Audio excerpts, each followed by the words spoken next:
बिस्मिल्लाहिर्रहमानिर्रहीम। प्रोग्राम एतराज़ के साथ मैं हूं अनीका निसार। नाज़रीन, कराची पाकिस्तान का दिल, पाकिस्तान का सबसे बड़ा इकोनॉमिक हब और सबसे ज़्यादा पॉपुलेशन वाला शहर कल दहशतगर्दी का निशाना बना। एक ऐसा शहर जिसके अंदर पहले ही शहरियों के लिए बहुत सारे मसाइल हैं, वहाँ दहशतगर्दी का होना और अफगान शहरी का पकड़े जाना और उसके बाद ये एक बार फिर साबित होना कि हिंदुस्तान पाकिस्तान के अंदर दहशतगर्दी में मुलव्विस है।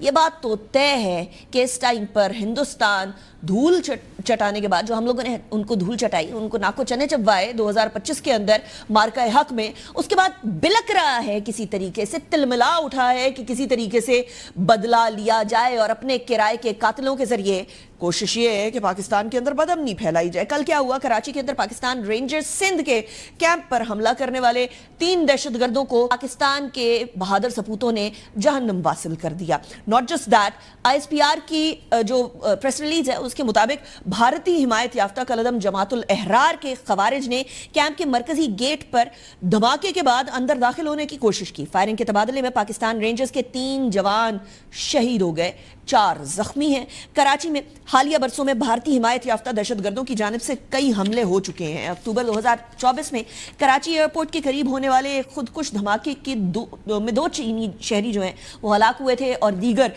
11 अफराद जख्मी हो गए थे। इस हमले की जिम्मेदारी उस टाइम पर कबूल की गई थी भारतीय सरपरस्ती में चलने वाली कलदम तंजीम BLA की जानिब से। फरवरी 2025 के अंदर शारे फैसल पर वाक़या कराची पुलिस ऑफिस जो KPO है उसके ऊपर एक बड़ा दहशतगर्दाना हमला हुआ था। ये भी कलदम TTP के मुसल्लह हमलावरों ने इमारत को शदीद फायरिंग की, दस्ती बमों का निशाना बनाया, उन्होंने जिम्मेदारी कबूल भी की। एंड 26 अप्रैल 2022 को जामिया कराची की जो कन्फ्यूशियस इंस्टीट्यूट है उसके करीब चीनी असातिज़ा के एक वैन को खुदकुश बमबार खातून ने निशाना बनाया। कलदम दहशतगर्द तंजीम BLA ने इसकी जिम्मेदारी कबूल की। नॉट जस्ट दैट, 29 जून 2020, यानी मामला पुराना है, पाकिस्तान स्टॉक एक्सचेंज पर भारतीय हमला हिमायत याफ्ता दहशतगर्दाना तंजीम BLA ने कबूल की। 8 जून 2014 तक चले जाते हैं, यानी आज से ठीक 12 साल पहले। इस टाइम पर भारतीय हिमायत याफ्ता TTP के दहशतगर्दों ने एयरपोर्ट का कार्गो टर्मिनल था जिसके ऊपर हमला किया था और तमाम 10 दहशतगर्दों समेत मजमूई तौर पर 36 अफराद जो हैं वो हलाक हुए थे। 22 मई 2011 कलदम TTP ने कराची में शारे फैसल पर वाक़या पाकिस्तान नेवी के मेहरान बेस पर दहशतगर्दाना हमला किया था। अब ये सूरत हाल कराची की रही है और कराची हमेशा से एक टारगेट रहा है इस तरह की दहशतगर्द तंजीमों के।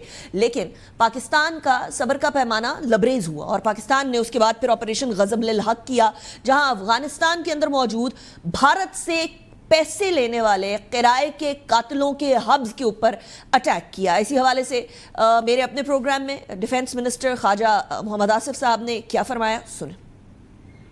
जो कुछ हुआ है अल्हम्दुलिल्लाह उसको जिस तरह डील किया गया है, बड़े मिनिमम जानों के नुकसान से हमने मैक्सिमम जानों का नुकसान जो है दहशतगर्दों को ओवर 150 जो है दहशतगर्द वहां पे मारे गए हैं और this is a huge loss. ये उनके लिए ह्यूज लॉस तो है, लेकिन ये लॉस इधर ख़त्म नहीं हो सकता, इसलिए क्योंकि जब तक हमारे यहाँ दहशतगर्दी होती रहेगी तब तक पाकिस्तान ने तो ये आज़म किया हुआ है कि एक ऑनगोइंग प्रोसेस रहेगा कि जहां से जड़ होगी दहशतगर्दी के उस जड़ को निकाल के फेंकना है। DG ISPR ने 27 फरवरी 2026 को ऑपरेशन गज़ब-उल हक की बात की, सुने। गज़ब-उल हक, आपको मालूम है 21 और 22 फरवरी की शब को मुसद्दका इंटेलिजेंस इतलात की बुनियाद पर पाकिस्तान ने पाक अफगान बॉर्डर के मुल्हका इलाकों में फितनाल ख्वारिज के तरबीती मराकज़ और ठिकानों को बड़ा केयरफुली निशाना बनाया। अब ये बात तो तय है कि नो मोर टेररिज्म का अज़म लिए पाकिस्तान की सियासी क़यादत, अस्करी क़यादत और अवाम इस टाइम पर एक पेज पर हैं और एक पेज पर रहेंगे। दहशतगर्दी बहुत हो गई और इस टाइम पर जो कराची के अंदर वाक़या पेश आया है, इसके बाद भी पाकिस्तान का ये अज़म इस टाइम पर भी मौजूद है।